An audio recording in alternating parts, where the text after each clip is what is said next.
Welcome everybody to our discussion today on the topic post-COVID or post-democracy, what for the region.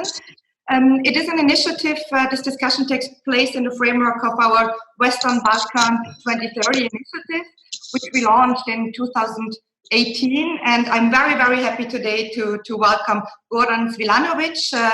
He's the former Foreign Minister of Serbia and the former Secretary General of the Regional Cooperation Council. I also would very much like to welcome Swoboda. He's the president of the IIP and used to be MEP, member of the European Parliament, and also the chair of the S&D fraction there in the European Parliament. My name is Fenkart. I'm the director of the IIP, and I'm going to moderate today. But of course, the focus is going to be on our experts, and I look forward to a very interesting discussion. For the participants, you can see down there's a Q&A icon. So if you have questions, please do not hesitate during the discussion already to ask, and I will go through them constantly. And feel free to ask whatever you would like to ask. I would like to start with you, Mr. Svilanović. And of course, we had elections in Serbia on Sunday, and Aleksandar Vučić won with around 63%. So his SNS is really dominating. The dominating force in Serbia. And also the OSCE actually said that it was quite okay how the elections have been conducted, but they also criticized the lack of media diversity, which made it quite difficult also for people to have different choices. Of course, the result is also due to the opposition, like a big majority, a big part of the opposition was boycotting the elections, and the all over turnout was quite low. It was around 50%, but nevertheless, Vučić did win with a big majority. And my question would now be to you, how do you assess this election? What does it mean for Serbia? What does it mean for Serbia and Kosovo? And also, what does it mean for the region? Please, the floor is yours. First of all, thank you very much for the invitation. I will directly answer your question, but before I just start with my comments, I would like to say how highly I appreciate and admire the work you've done, the Institute and the team of people you've brought together on this Horizon 2030 for the Western Balkans. I fully support what you've published and would be very happy to join you in lobbying for the implementation of your conclusions. Coming back to the news of the day, I would like to say that my impressions regarding the elections in Serbia are the following. First, boycott did have certain influence, but I wouldn't say it was decisive influence. So now all sides engage in and around elections may claim that they were right. Second point, the volume of votes that you have also mentioned, won by the ruling party, is actually worrisome for all. And I actually believe that this was not the desired outcome by the winners. They are aware that the political scene, as a result of this election, is a defect scene, so to say. I would say that obviously this was felt in the run-up. Therefore, there was this attempt to lower the threshold for elections. So by lowering the threshold for entering parliament from previous 5% to the current 3%, they have showed an interest in having more diverse political representation in the parliament and desire for new political partnerships to be formed. But then again, the political machinery could obviously not be stopped. And now, in spite of all said, there is actually I would have to say, dissatisfaction among everyone, including the winners at this point in time. They have actually very limited options for partnering. And that would mean that they will have to bear whole burden of whatever the future brings to Serbia. Criticism regarding the state of democracy in Serbia was voiced by different parties, different groupings in European Parliament. So, Hannes, this is your expertise, but I have heard already Greens commenting. I have heard Social Democrats commenting. The EPP, I have not heard so far. And I would like to say that the message of the EPP is going to have huge importance for everyone in Serbia, including for the political party of this president. My guess is that at this point in time, the EU is weighing two options. Either to further slow down the accession process, which is already very much slowed down, not only when it comes to Serbia, but when it comes to the others in the region as well, and therefore dramatically lose influence, or to keep the facade while decisively demanding resolution of all outstanding bilateral and regional issues, as the new parliament will have so much strength to make all necessary decisions in the process. And if you ask me what I would like to see happening, I would hope and I would advise, if I may so, for new dynamics and even more engaged attitudes of the EU partners on all fronts, so more EU. And there I would go for 3 points and we'll end this intervention. So my first advice would be to engage on the restoration of political scene, and therefore different political groupings, sister parties in the EU can help a lot. Second, to engage on recovery of damaged democracy, focusing on media freedom, full respect for human rights, and the absolute prioritization of the implementation of practical and functional reforms in order to go for a full establishment of the rule of law. That would mean to fully engage on chapters 23 and 24 in the negotiation process with the EU.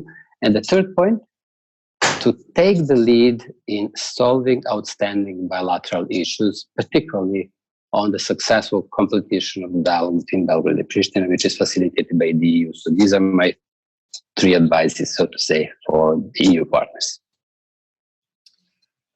Thank you. Maybe Hannes, we already switched on to you, and I think you already addressed some issues related to the European Union.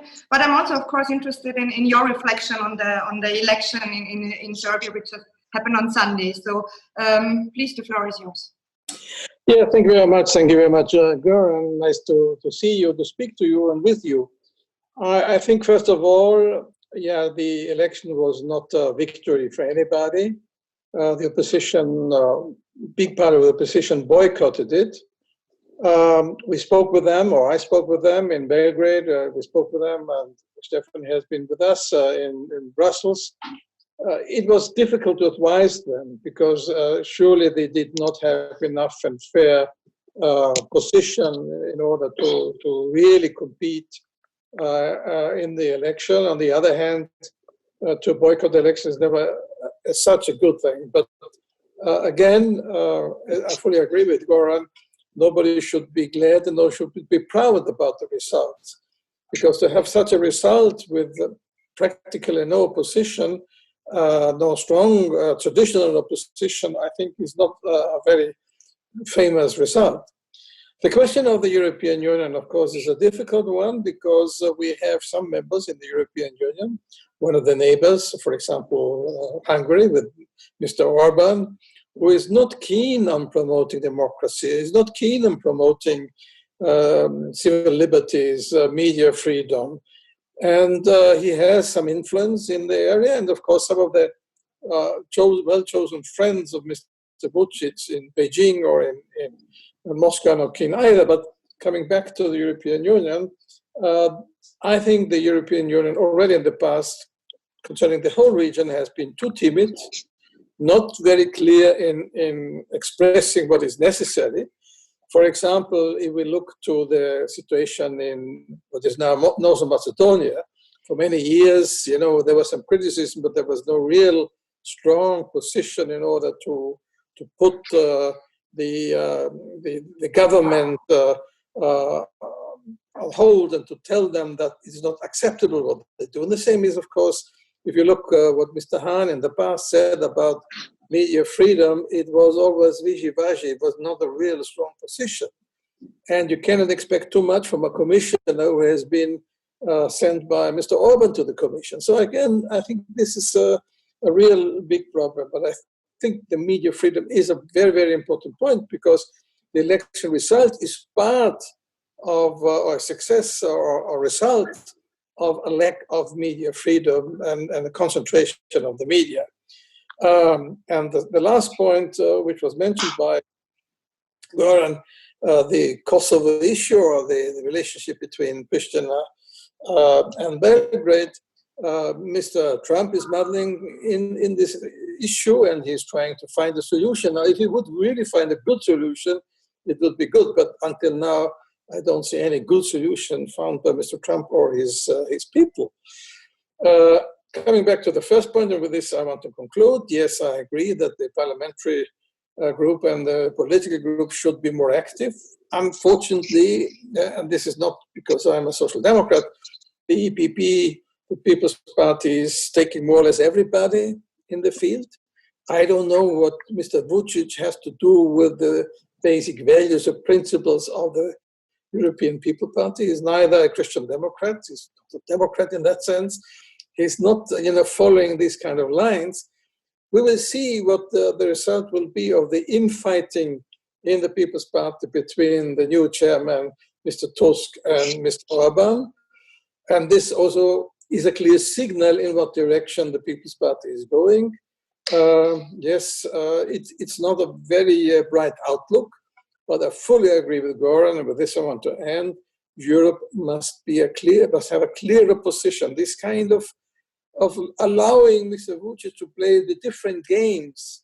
Not that it is bad to have good relations with China or with Russia, but this kind of, we have alternative ways. If you look to the economic relations and the trade, I don't see where the alternative is. And you cannot say we trade with the EU, but concerning civil liberties or the violation of civil liberties, we go rather with China or Russia.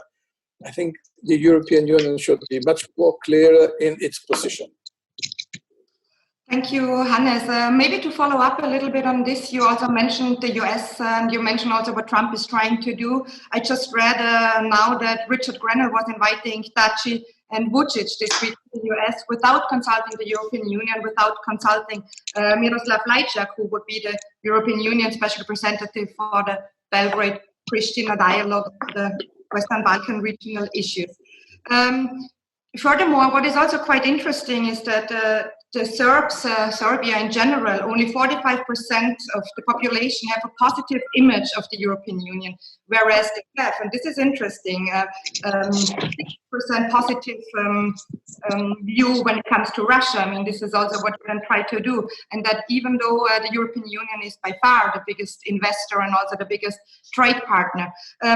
Mr. Svilanović, how do you assess that from within, like the population?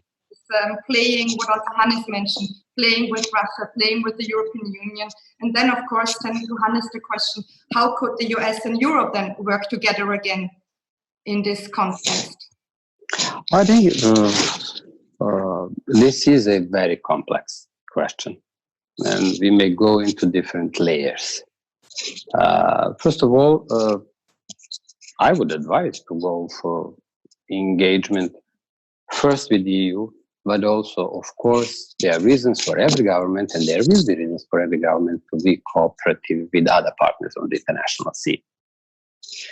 I would like to offer an explanation to something you mentioned, and this is whether in different surveys, Serbian population is saying that it is China or Russia helping more than the EU, or whether in different surveys they say that not in massive numbers that they are in favor of the EU. First of all, it is true that there are surveys in which people will ask in Serbia who is helping more. They say Russia. My comment is the following. I would not underestimate the level of knowledge and information of the average citizen. What I am saying, they know that the money is coming from the EU.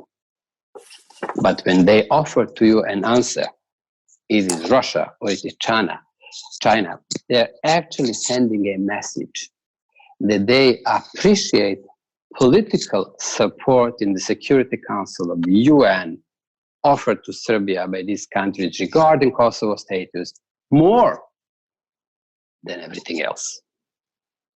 So more than what they are aware of, and this is financial and economic engagement of the EU in recovery of the country and defining its economic prosperity. Therefore, this is a kind of a task for those dealing with the communication strategy of the EU, which is a complex one. In this answer, it is Russia or it is China. There is no lack of information who is giving the money.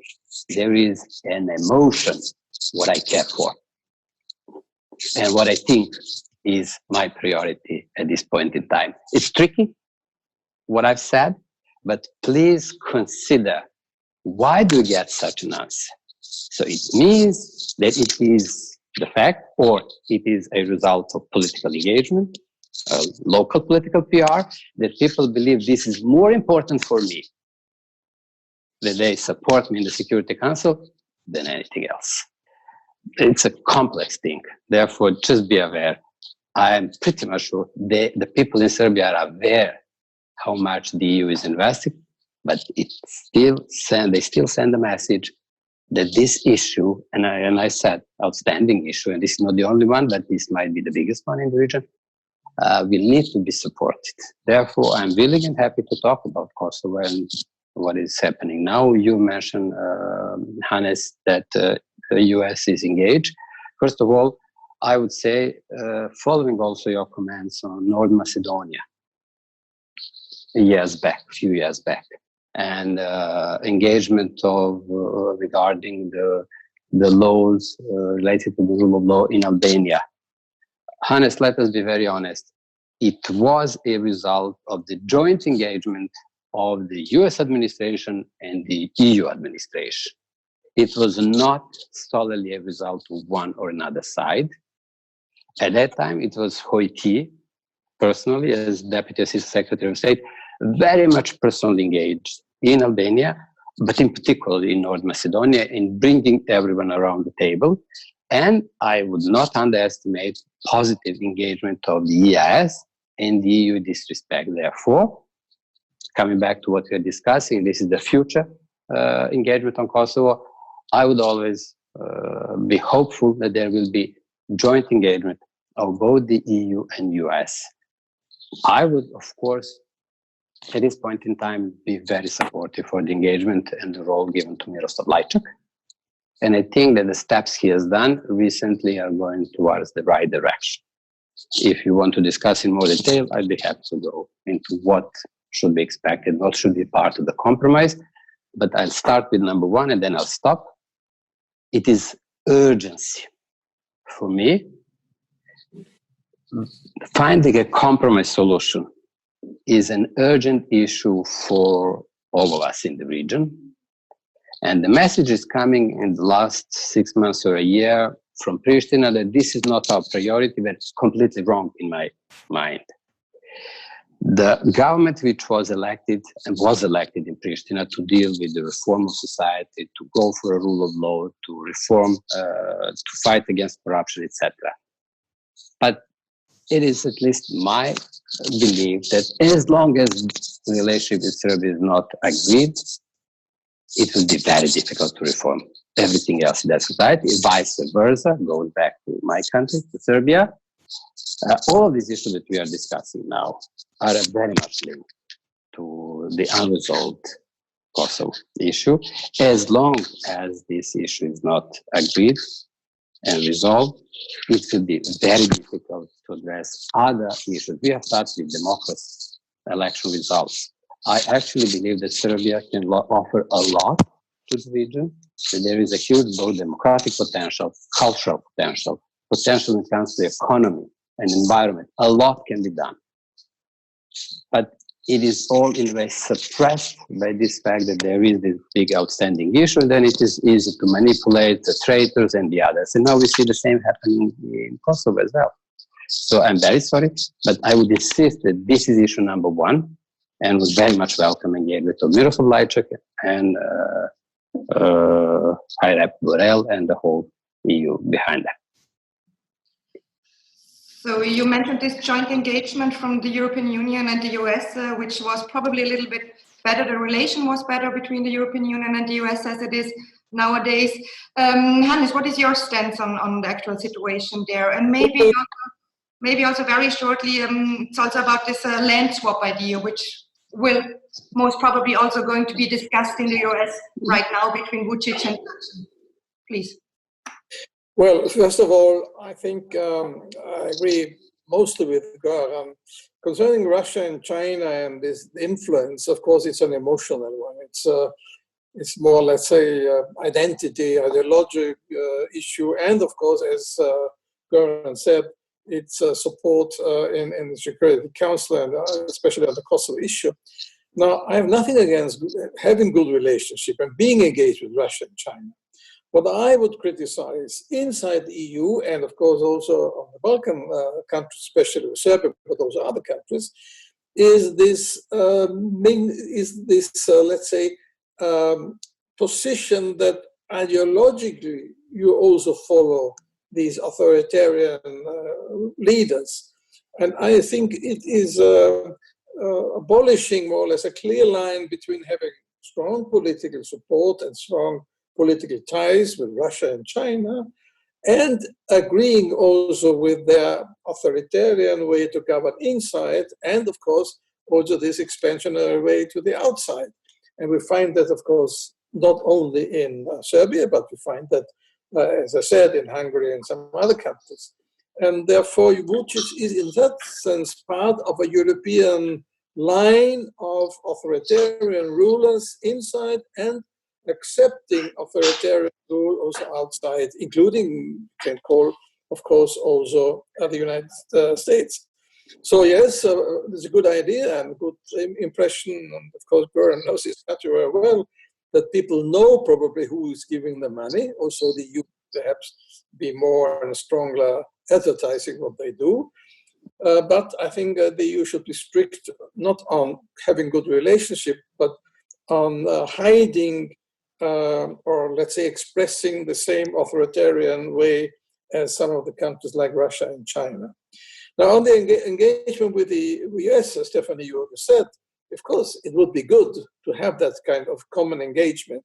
I don't see it as easy with Mr. Trump because he has not an interest to be in common engagement with the European Union. Therefore, I think it will be very difficult, and we see it also now with the Kosovo issue. On the Kosovo issue, now, first of all, as was mentioned, we have Mr. Lajcak, we have Mr. Borrell. Both come from countries and have been foreign ministers of countries who have not recognized Kosovo yet. So it could be in some way an advantage that these two guys, so to say, can more find bridges to the Serb position before they come for a solution. I fully agree. You should not put away the Kosovo issue on both sides, on the Kosovo side and on the side of Serbia. There were people who were just not ready to have any compromise. Again and again, and Stephanie, you have been also with me in the last years in Kosovo, we mentioned, don't say there is no possibility to have a compromise. There must be a compromise, otherwise you're inflicting yourself some wounds and difficulties.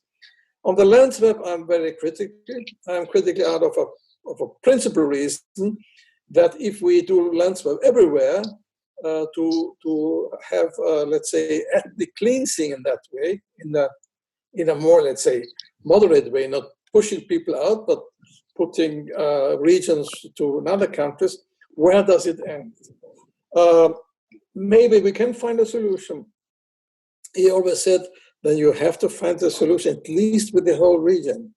That you say also in Macedonia, the land swap or the solution to be found between Kosovo and Serbia cannot be an example for starting things to develop on separation in North Macedonia or in some other countries. Or again, for example, in Croatia, to say, well, those regions where the Serbs are dominating, they should go to somewhere else. So I'm very critical, and anyway, it should be done with delicatesse and with a strong support of both people, and make it very clear it is not an example for any other country because it's a very, very specific situation. And then you have to explain what is specifically here.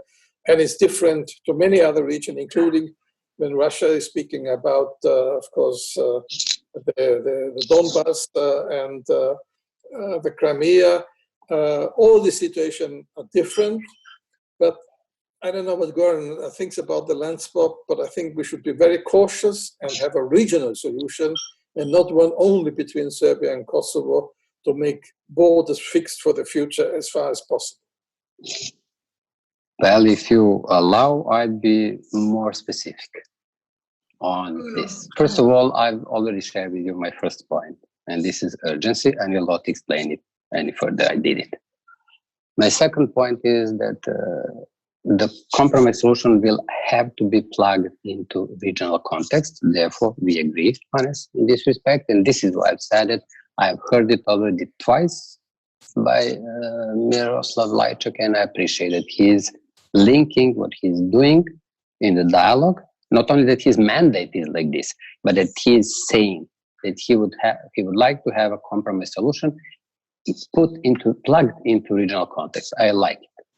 Third point is that the starting point should be, in my eyes, full implementation of the agreements reached so far, so-called Brussels agreements 2013-2014. My next point is that there will have to be, as a part of this compromise solution, a heavy economic part of the document. I will offer some ideas, and one is that there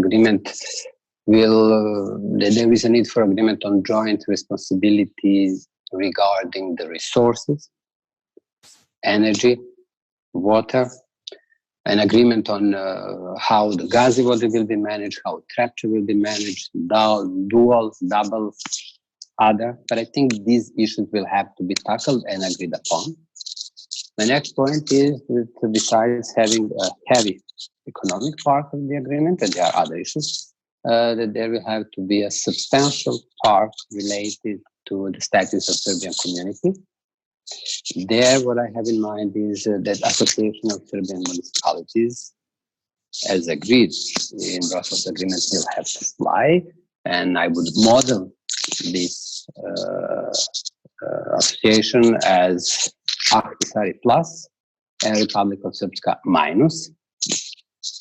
Then there will have to be a cultural and religious heritage agreement leading to a positive attitude of Serbia regarding Kosovo future membership into UNESCO. There is a need to consider maybe an idea of District Mitrovica. There is a need to consider a set of specific guarantees for Serbs who live in other parts of Kosovo, in enclaves. Then my next point would be related to the region. There is a need to fully integrate Kosovo into regional initiatives and cooperation formats. As a result of this compromise, there is a need for specific guarantees about Serbia's positive attitude and full respect of the integrity and functionality of Bosnia and Herzegovina as a part of the broader agreement. There is a need for, in my eyes, for a separate regional agreement declaration establishing or guaranteeing borders in the Western Balkans. In a way, this would be, in my eyes, a kind of an end of the war declaration, meaning the wars in the process of splitting up the former Yugoslavia. And this one to be signed by all Western Balkan leaders, their neighbors, and the EU and US. Additionally, there is a need for guarantees to Serbia about its future membership into the EU, as close as we can come to the idea of the date and the roadmap at least, and the attitude in the process of EU member states from the region regarding Serbia's bid to joining the EU. And of course, as a result, there should be a joint and agreed approach towards the members of the UN Security Council, because eventually it has to go there. I think this is possible. I think that Parliament of Serbia currently after these elections is able to bring all of these decisions. But then there are a few issues in the process. One, from my eyes, a critical problem is that that institutions in Kosovo are weak, and I don't know whether they can live through a difficult process of compromising. And second, unfortunately, I see no offer, neither for Kosovars nor for Serbs in this process. And when I say offer, this is this line that I mentioned, the membership, as precise as we can get to this. I don't see it happening. I'm very sorry. I really am not negative. I believe that the end game of the whole process could be Serbia as a kind of the Germany for the Western Balkans.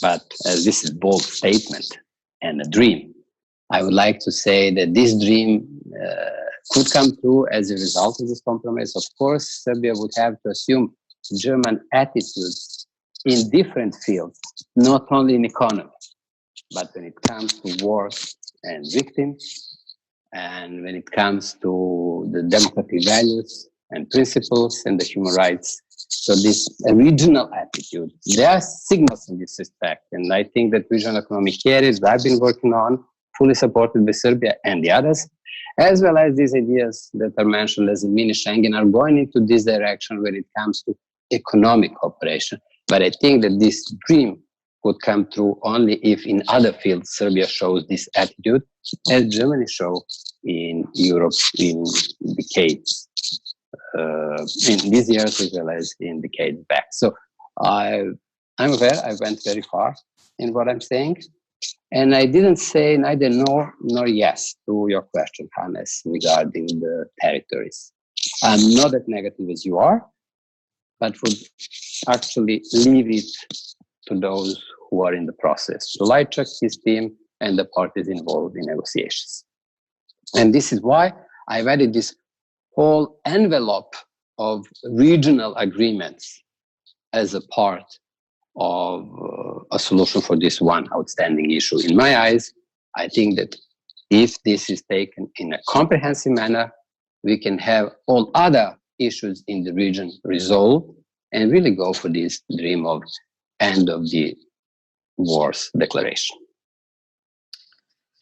Thank you very much. Hannes, would you like to? Yeah, just briefly. I think it's a very broad program Goran presented, very convincing in many issues. I fear there are no people at present who have that kind of, let's say, vision for the region.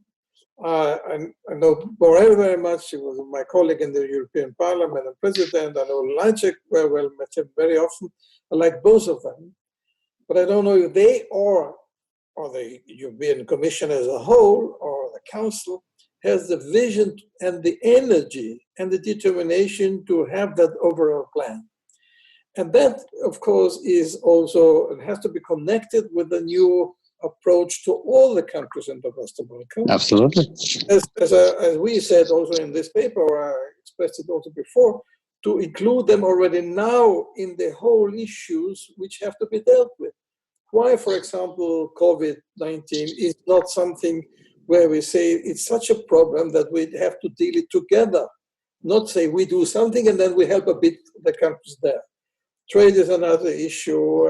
Environment is another issue. There are many environmental issues and problems in all the countries. Why not say we have a Green Deal in Europe for all of European countries, including the countries? And you know perfectly well also from your position as General Secretary of the Regional Council. So I think, yes, I agree, but we really have to fight for it, to have the European Union, this kind of comprehensive, visionary policy, saying maybe it needs 10 years or whatever to come to that, but now we have to work on all the different levels. In that sense, of course, then also the question of land swap could be included, but it's not a single issue, it's an issue very broad. But again, Goran, thank you very much. I think that is a possible way to go. but it needs people to have courage and a vision. Well, as you've seen in my notes, so to say, in my points, I didn't say to go or not to go for a landslide. I didn't even mention this. You did, guys. But I wanted to say that what I'm advocating for is really to plug solution of one bilateral issue, because it has dramatic regional consequences. We've seen it for decades. To plug it into regional context, to offer guarantees, irrespective of whether we are touching upon borders, to offer additional guarantees for the countries in the region that this is it, and the borders are guaranteed by each and every neighbor and by European Union and the others.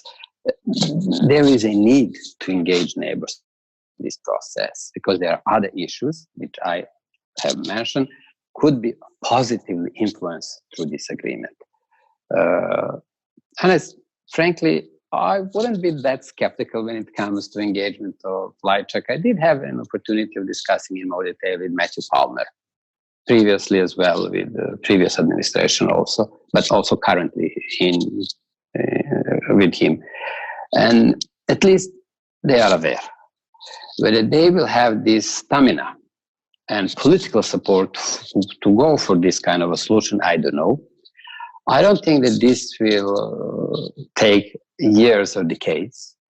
It takes political energy, but this can be done in a decisive manner. And I've said what I fear. Two problems. Now, it is really to have synchronized institutions in Kosovo. So they need to agree where they go, what they can accept. Can they go for compromises? So the people who have this kind of political leadership, they can live through the process, as we do have this situation in Serbia currently. And the second is what you also touched upon. Is there this vision? Meaning, this is what I mean when I say, is there an offer? Is there an offer? Because let's be very frank, if you were a leader of Serbia, why would you go for a compromise? What is on the table that you care for and you don't have it now? So there has to be an offer. I see that unresolved issue is really devastating the region, and particularly these two societies. But it has an effect for the others. While at the same time, your survey, your research proved that there is a potential in the region. And that there are many other issues that we are not even touching upon now. It's migration is a huge one. And you've done it, your work. So I think that I would be very happy to support you in your engagement with capitals in the EU and beyond to go for this, to go for bringing Balkans in. When I was in the office in the Regional Cooperation Council, we came up with this idea of regional economic area. And I really am happy that the new leadership is continuing with this regional economic area 2.0, so with renewed effort. Hannes, you mentioned the Green Deal of Europe. So the regional economic area 2 is actually linking these efforts with the Green Deal for Europe. Let's go for this. It is something which can bring fruits. And I don't want to miss the opportunity to answer. I think it was Adin Čeremadić asking a question regarding the results of pandemic to the region.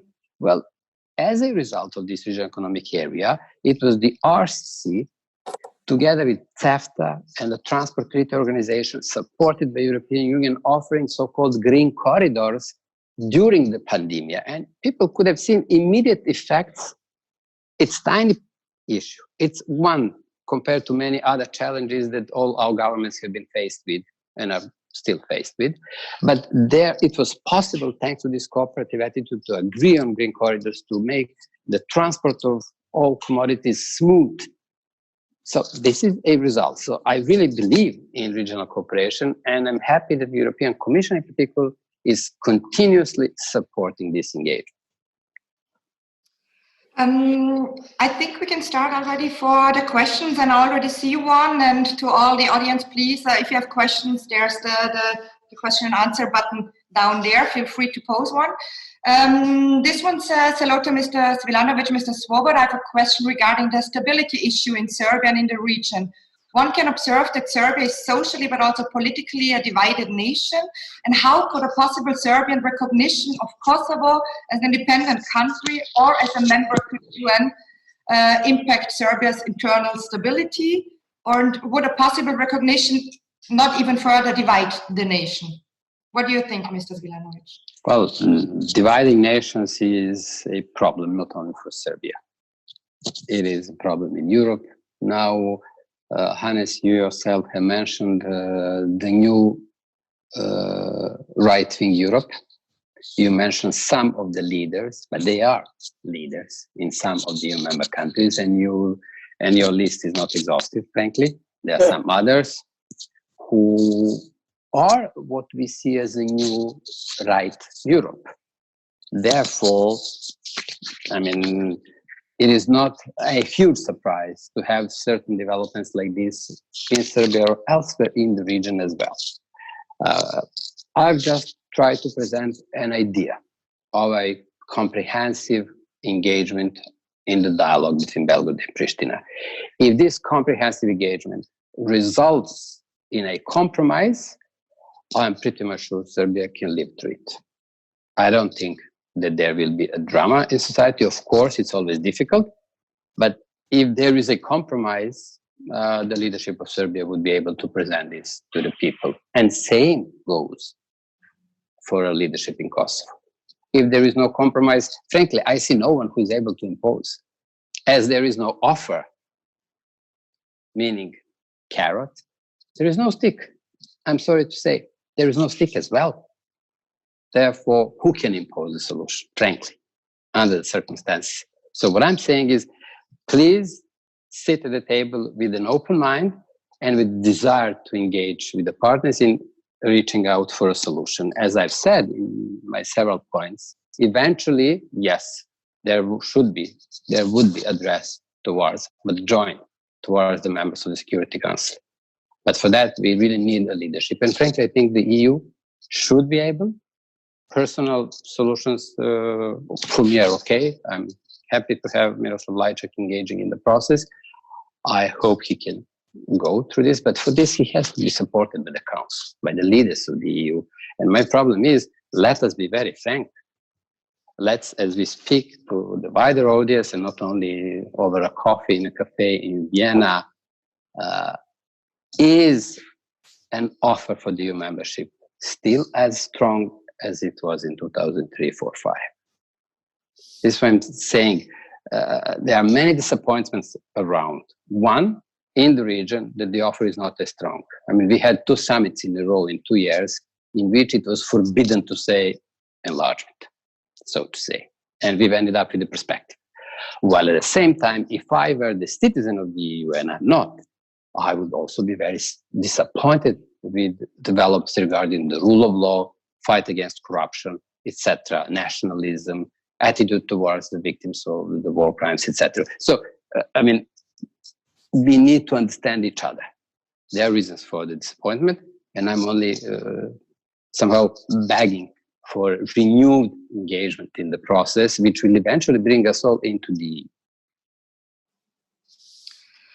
Hannes, maybe if you want to reflect on this, and maybe you can also reflect a little bit more on the region as a whole. I mean, we know that now there is the green light for Albania and North Macedonia, but we also know that it was very, very difficult to give this green light for the opening of accession talks within the European Union. So maybe if you can reflect a little bit on what Mr. Svilanović just said, but then also on this enlargement perspective. I mean, we had in 2000 and in 2003, it was said that future of the Western Balkans lies within the European Union. If you look on the map, it lies within Europe. So this is probably my question. And then also, if accession is not going to happen pretty soon, as we are talking about opening of talks now, what could be an alternative? I mean, there have been different suggestions for alternatives. We heard about mini Schengen, closer cooperation with the European Union. What could be alternatives in the meantime?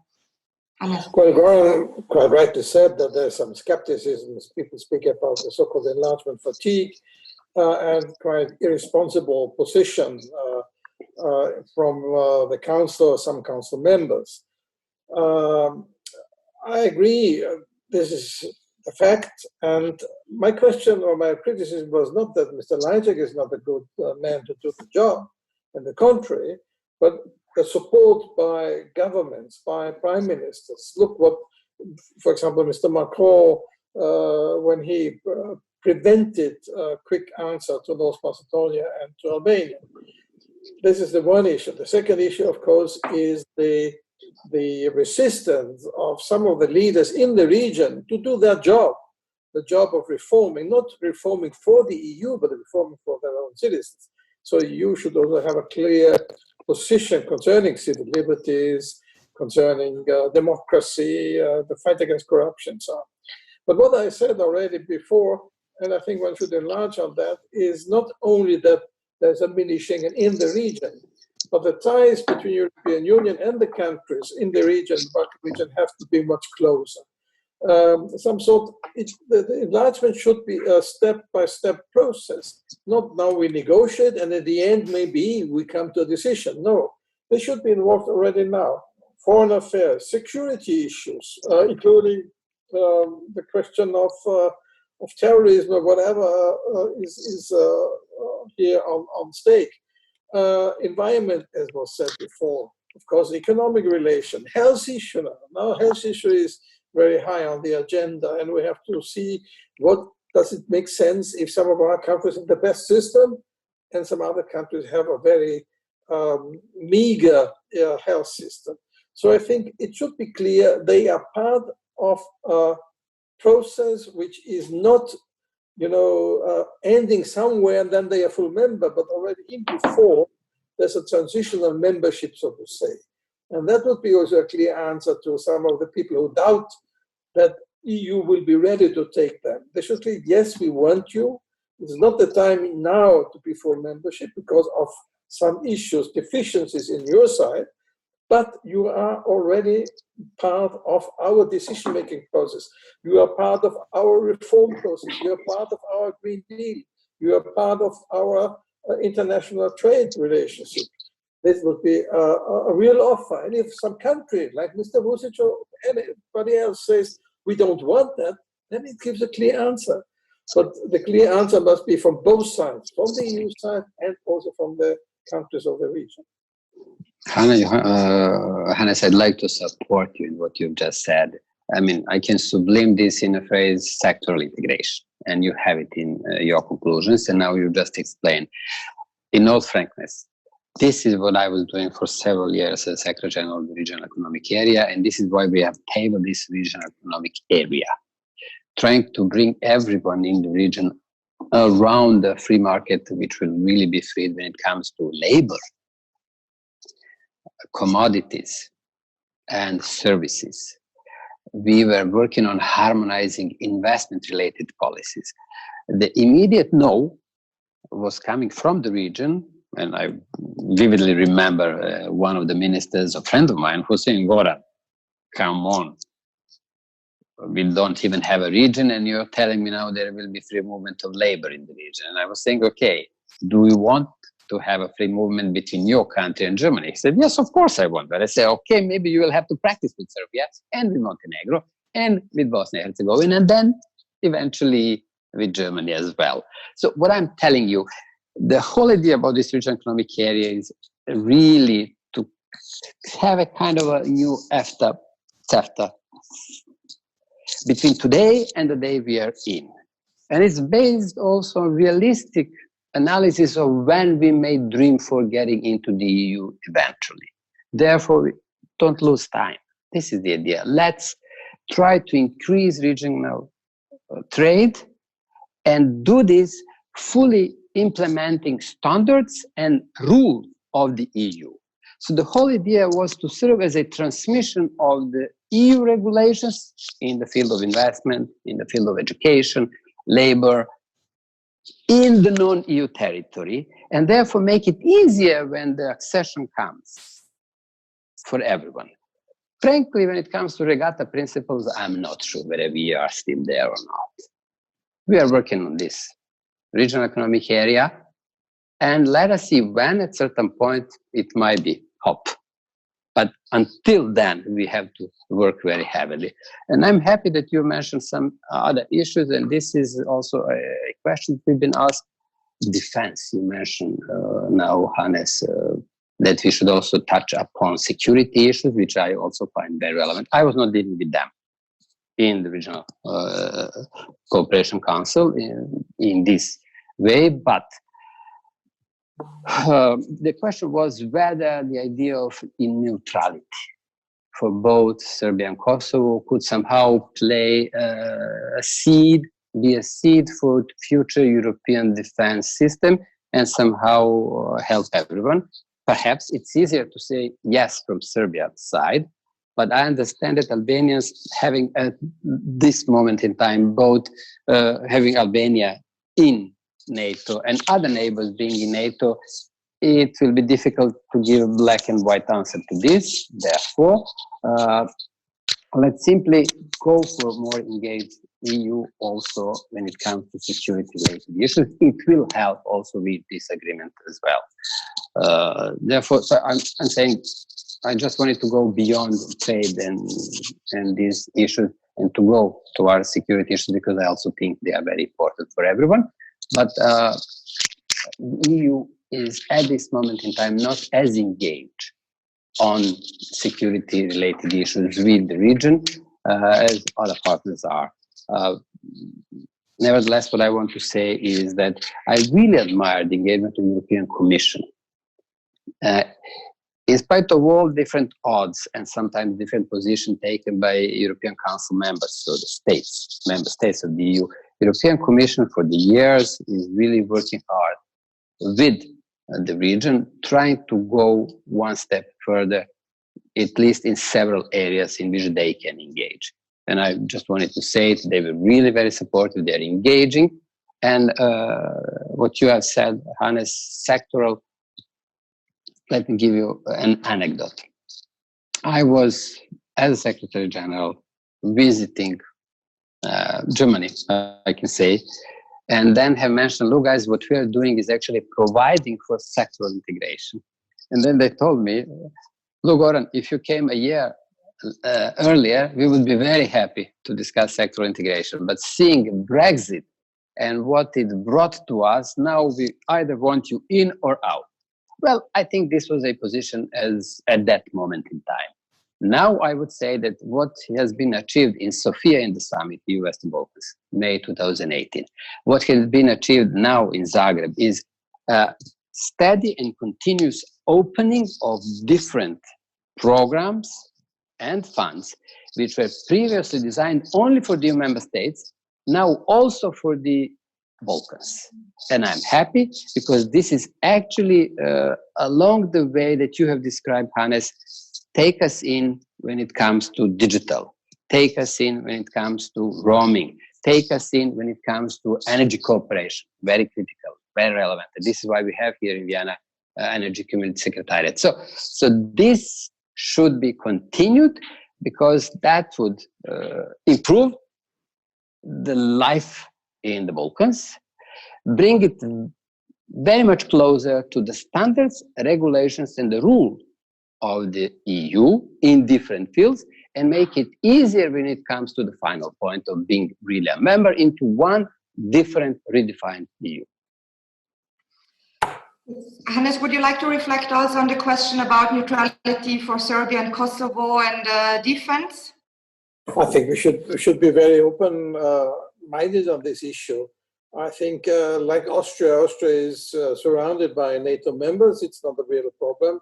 So you could do that for Kosovo and for Serbia. If you have a regional, let's say, agreement on how to do an agreement with NATO, as Austria also is neutral but has agreement with NATO on many issues, I think we should not be ideological about it. It must be neutrality or must be member of NATO. And at the end of the day, as Goran said, it's a question of a regional agreement. If you can agree on this, and if you have so many NATO members around, and if Serbia, for example, at least until recently, had many military exercises with Russia, but many more with NATO countries, it I think, which should be solved in that way that the people feel safe themselves and ideologically either for or against NATO. Before going to the youth as a question also we've been asked, I'd like to add something on this neutrality, yes or no. I mean, you mentioned NATO and Serbia's engagement. Let us be very frank. And I've heard this more than once for the ambassadors of the NATO member countries. You Serbs are cooperating with us on practical issues, including military exercising, more than many of our allies member states. So let's be fair. When it comes to practical engagement and cooperation, Serbia went very far. And in this respect, Serbian military is highly respected as a partner in the process. So it is balanced, to be very frank. I want to touch upon youth, and I apologize to you, Stephanie. May I before I give you the floor, because I would like to add something on the youth question, because I think the whole framework is the young generations for the Western Balkans. And I just would also like to mention that this is a pool of around 25 people living in the region and also abroad, and they are meeting and sharing their experiences and are advocating for what their vision is. And my question would be, how could they cooperate better? This is also the question which was posed by one of the audience, but also what vision do you have for the young generation living in the region? You also touched upon the immigration issue, that the young people are actually leaving their countries. They are seeking their future. They're concerned about their future rather than about the past. So what would be your vision? And this is also my closing question for Hannes to follow up on that. Well, I'm not necessarily sure I'm going to give a very bright and unfortunately not even very optimistic answer in this respect. First of all, speaking about those from the region who are here, who are engaged in different processes, I would really like to point out Alida Vračić and her work on issues related to migration from the Balkans to the EU, as well as her work related to migration from Syria and other countries across the Balkans towards the EU. She's done a great work. So let's engage with the compatriots, broadly understood, from the region, who know a lot, who are working very well in this respect. Why did I say I may not be very optimistic? I recently listened to Ivan Krastev, one of friends of ours, here in Vienna, speaking in the EU delegation in January, touching upon issues of demography and democracy. And he's published a book as well in this respect. There is a lot to learn. But what struck me was when he said, look, youth is irrelevant if you're running a political party. And I was like, what do you mean? He said, figures, numbers. Societies in this part of the world are aging dramatically. Therefore, those who vote are not necessarily young people, because there are not many in numbers, and they are gone. This is dramatic, and I actually disagree. I mean, I'm not happy, but we should be aware of what is happening, and that demography is already playing a dramatic role. Therefore, young people protest. They have to protest to be relevant, to voice their positions. Otherwise, in numbers, they're outvoted. And this is one of the problems we need to touch, we need to deal with in order to make them what they should be, drivers of the change in the region. And those who are in a driving seat when it comes to their lives, because this is all about their lives. And this is why we are sometimes surprised with the election results. Because numbers-wise, they do not influence enough, while intellectually, creatively, they can offer so much. Therefore, the European Commission has recognized this issue. Some of the member states, France, Germany, they work very hard in putting in place RAICO as an initiative, which was very much welcomed by Serbia and Albania. And this partnership, by the way, is, for me, a good result of what is happening in the last 10 years in the region, and it's very important. So let's engage in supporting initiatives and the programs which will bring the youth together. There are many stereotypes. We are still fighting with this. It was not easy. I know that the first attempt to bring 100 young people from Serbia to Albania almost failed. There were 50 who said yes, and there were 100 places.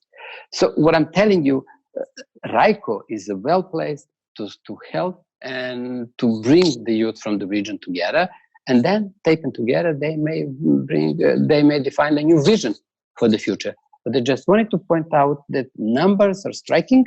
We are aging dramatically, and it is seen also in the election results everywhere, and in the policies implemented later on. So someone has to engage actively in supporting the youth, and they need to voice decisively their positions.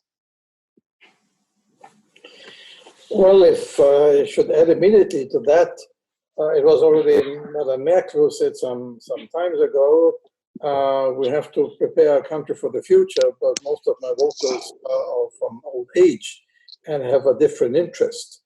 And that is a problem in most of our countries. There are some countries who get younger. Austria, for the moment, is one of these countries. But of course, we have still this kind of problem.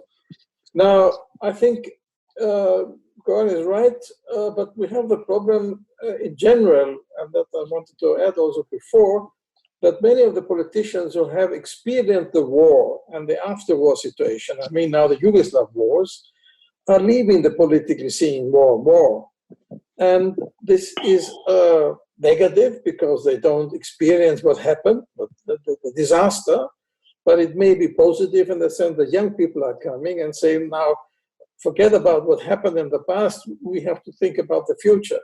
And the future must be different than the past has been.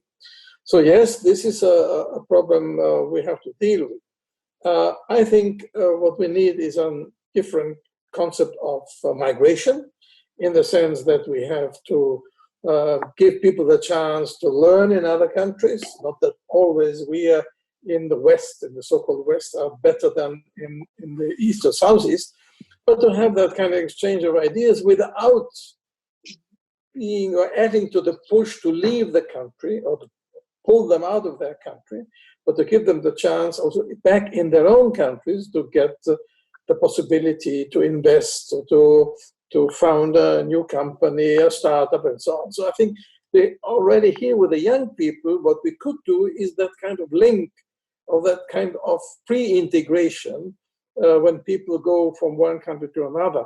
And I think many in Austria already do it, but in many other countries as well. So I think the younger generation must get a chance in their own countries with knowledge, with experience from other countries to energize, so to say, the economy and to build up a new economy, not disrespecting, of course, the old elder generation, but to give the elder generation the message, whatever you have done positively have to be transposed and continued with our work in the future. And therefore our paper, and you mentioned that, is also very much targeted to the younger generation without all the prejudices of the past. They have, of course, we all have prejudices, but at least the possibility to get some distance to these prejudices and look forward. It will be not easy because we mentioned Kosovo and Serbia. I remember one girl from Kosovo said, yeah, but the Serbs have to apologize first. It's not a first. The other have to act first. We all have to think about a different future than what has been embedded during the Yugoslav wars. This is the only chance. And I hope, Goran, you're right with your, let's say, limited optimism, because we need that. And as I said, many people who have been very engaged in these issues are not long on the political scene. Lajcak is one of those who still is and has got a new job.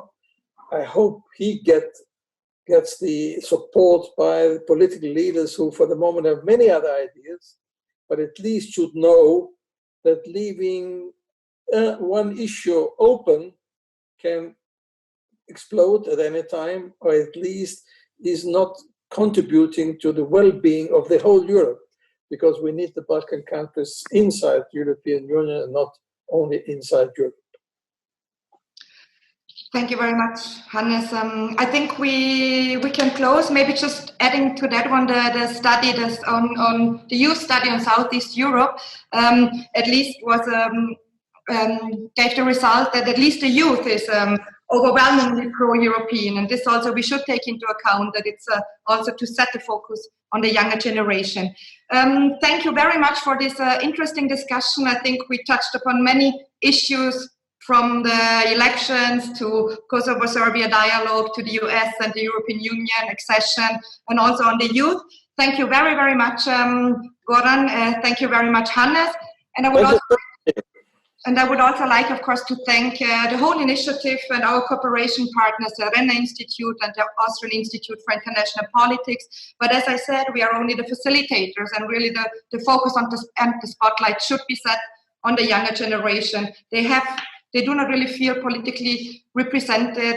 Goran also mentioned it before, and I think this is also something we should tackle in the future. So thank you very much for taking your time for discussing with us tonight in the evening. And I hope you stay safe and hope to see you soon, and have a nice evening. Thank you. Thank you, Hannes. Thank you, Stephanie. Thank you, Goran. Thank you, Stephanie.